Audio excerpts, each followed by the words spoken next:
What do we got? It's sorta healthy. What do we got? It's sorta healthy. Where are we at? It's All right, we're going to keep working on that. Anyways, today we are talking about the pros and cons of being a personal trainer. If you're here for personal trainer education, you're in the right place.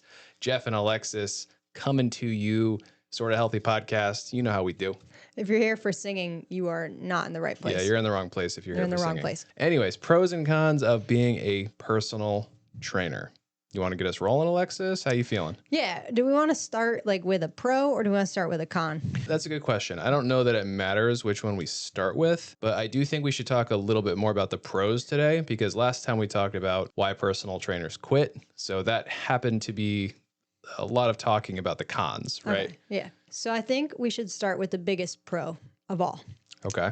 You get to help people. Yeah, it's a little bit cliche sounding, but it's true. The biggest pro, or at least one of the biggest pros, and if you don't view it that way, I think it very likely means personal training is not for you. You get to help people. You get to help people improve their lives. They're going to feel better from seeing you.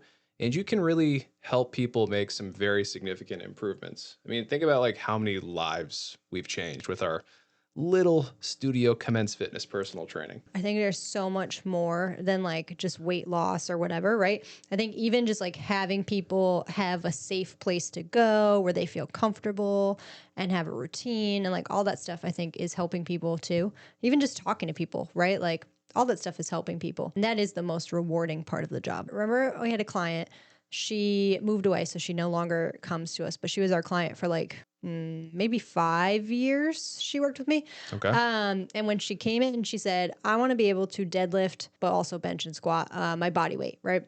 And at the time, one, her body weight was more than she wanted it to be.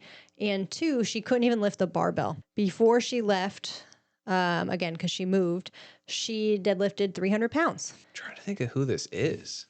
You know who it is, but Okay. I can think of a few potentials here. she deadlifted 300 pounds. And like to see her go from not even being able to lift the barbell, a 45-pound barbell, to deadlifting 300 pounds was, that was so exciting. I know for it her is. and for me. Okay. Yeah. Good client. She was with us for a long time. She was with us for a long time, yeah. Moved away. There's nothing else quite like it. And again, if that is not motivation for you, probably not the line of work for you. A con would be that the job is very physical and tiring. That's a pro and a con, It is. I think, But because having done this for what, you're close to a decade now, right? About 8 years. 8 years. So having done this for 8 years, would you want to go back to a desk job? No. Some days I feel like yes. Well, I would say maybe yes, but usually I feel like no. I like the fact that, after my Wednesday morning shift, I've already gotten like 6,000, 7,000 steps. Like I've been physically active for that entire time. Yeah, but I'd say that's also a negative because as we get older, right now, both of us are in our mid 30s. You've been doing this for 10 plus years. I'm almost at that mark, right? As we continue to get older, this job does have drawbacks in terms of being physical.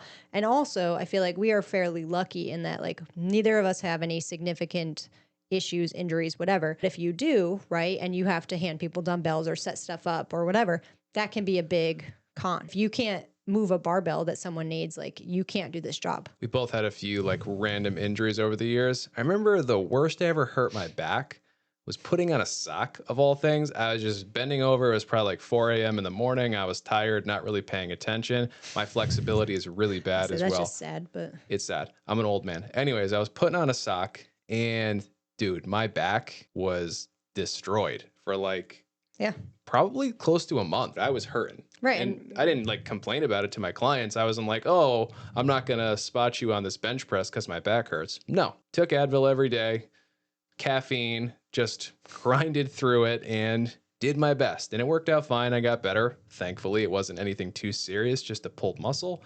But you've had stuff like that too. I had three surgeries in the last couple of years, right? Where I couldn't lift weights for 6 weeks. Like that is a big detriment when your life revolves around lifting weights. Yeah, it's definitely a good and a bad thing. And it's part of the job. It's just the way it is. Mm-hmm. There's really no way to make this job, at least not fairly physical. I mean, it's not as bad as like being a roofer, but it's up there.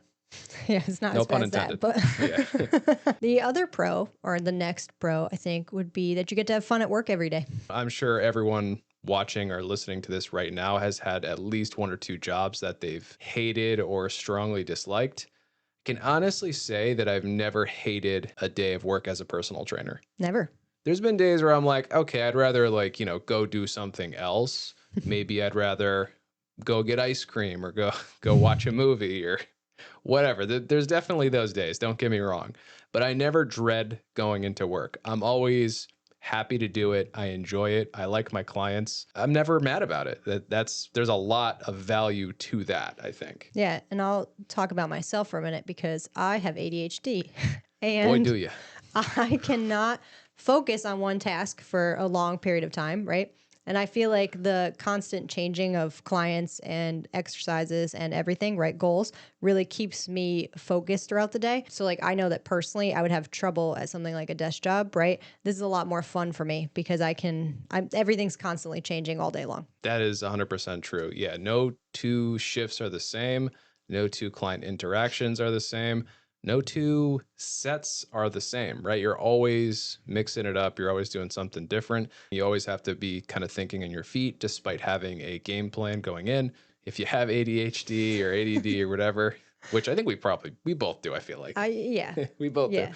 Yeah. Yeah, it's a great job if you are that person. Put on different hats all day. Different hats, man. Different hats all day long. Moving on to cons. Alexis is consulting the list. We have like a list of bullet points here. The hours are not that good starting out, and the pay may not be that good either. That's an understatement.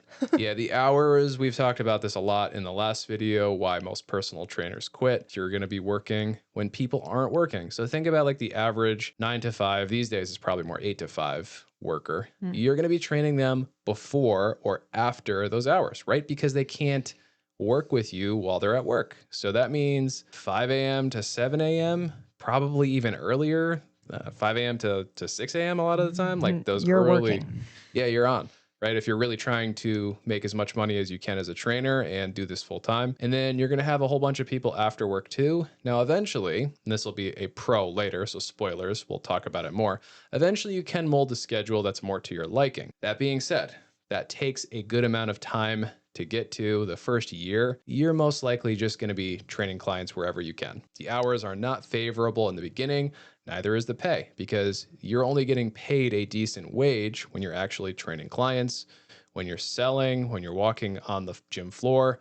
It's either minimum wage typically or something pretty low. And obviously that varies a little bit in every different location. That's almost always the case though. I want to put a disclaimer that even when you do get further down the line and you can adjust your own hours to fit your liking, they still might not be ideal because, again, you're working when other people aren't. So if you only want to work from noon to 3, you're not going to have a very large client base, generally speaking. Yeah, I mean, I do hear of trainers sometimes. Neither of us has ever pulled this off, just for let the record show. I've heard of trainers who have a full client load just training retirees in the middle part of the day. I've never seen it firsthand. Again, you hear stories about it. I'm sure it's possible. Works for some people, yeah. Yeah, and I'm sure in certain areas, like of Florida, for instance, where it's like all retirees, it's probably not that hard to pull that off. Generally speaking, it's long hours. It's not as flexible as you think initially, and the pay is not very good initially either. You have to have a stable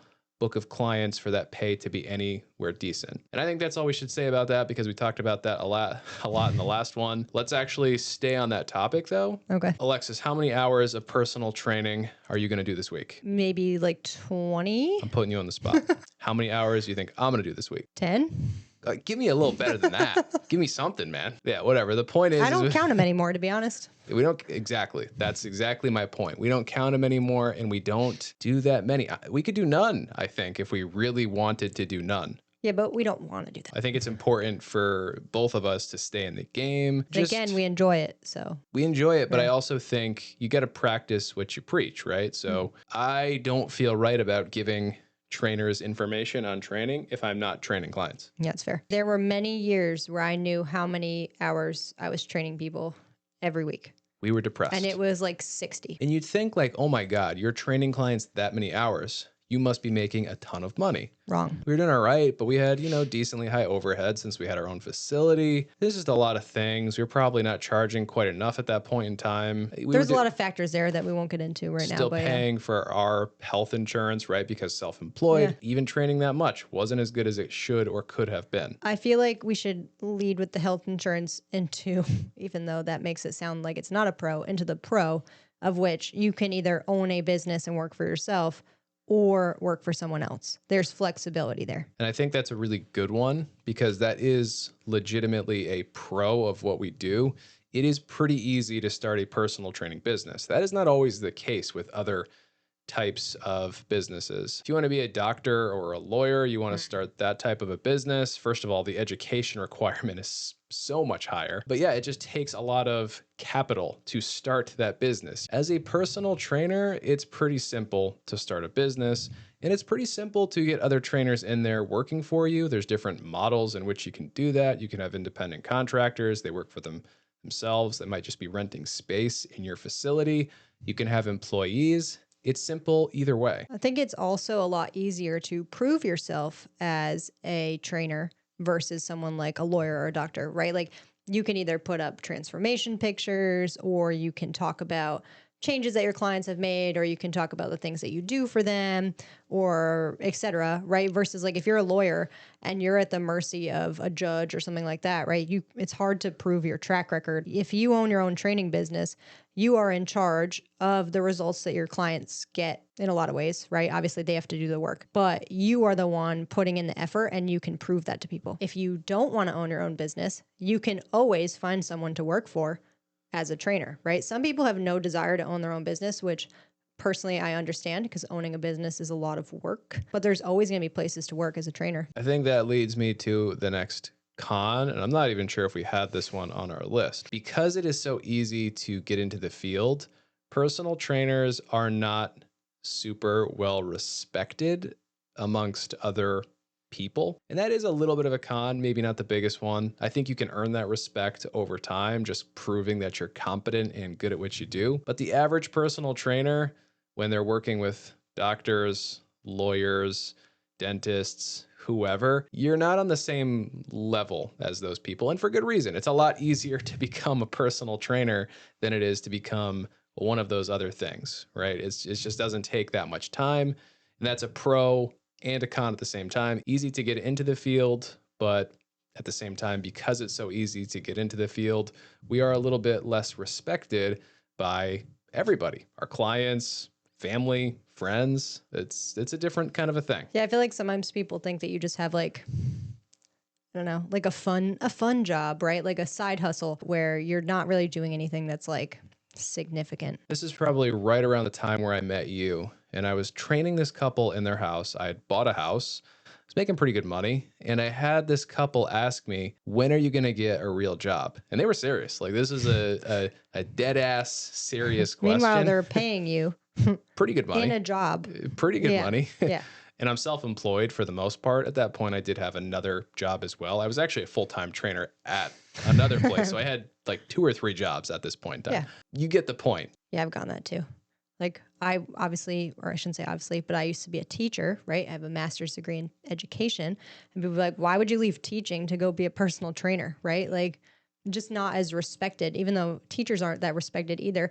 But still, right? Like why would you leave a real job to go do a fake job, basically? More money, flexibility. Yeah, there's a lot of reasons. Freedom, but no kids. Sorry. So our next pro is you meet a lot of cool people. I have met some super interesting people over the years that I would have otherwise never met. Doctors, lawyers, dentists, massage therapists, you name it. CEOs, CFOs. Yeah, I've trained some really high up people at different companies, people that have started their own companies.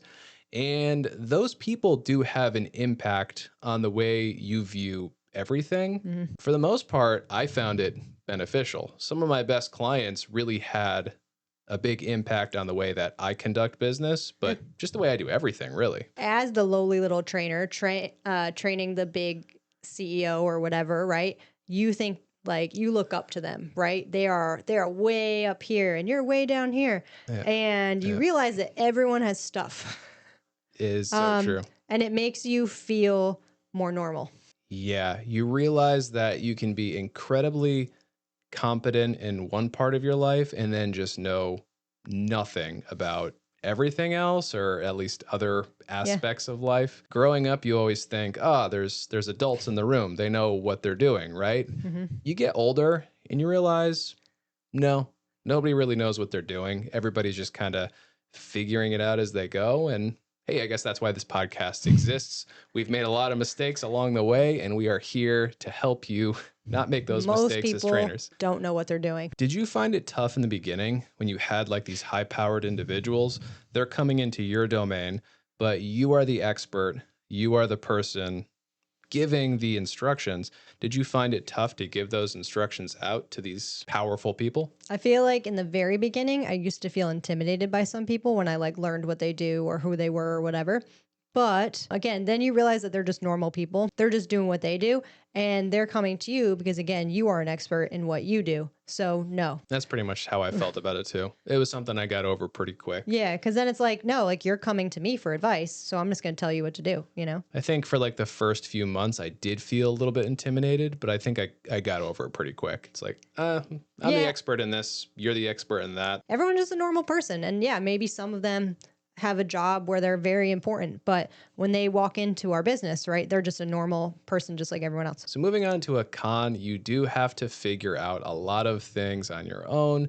And I keep saying, hey, this is why we're doing this podcast, this YouTube channel, all that stuff. But it's true, because in this line of work, there really is just a lot that your certification didn't teach you. So what do? You go out, you try some things out, you look on YouTube, you look on Google, trial and error, got to figure it out on your own, how to get clients, how to just train clients in the first place. Yeah, there's not that many good ways to figure that out. Trial by fire. It is all trial by fire. And I feel like that was the whole first year for me. And that's why I tell trainers when they're first getting into the field, you are just going to have to get in there and practice. You really do have to be a little bit of a social butterfly. You got to sell yourself all the time.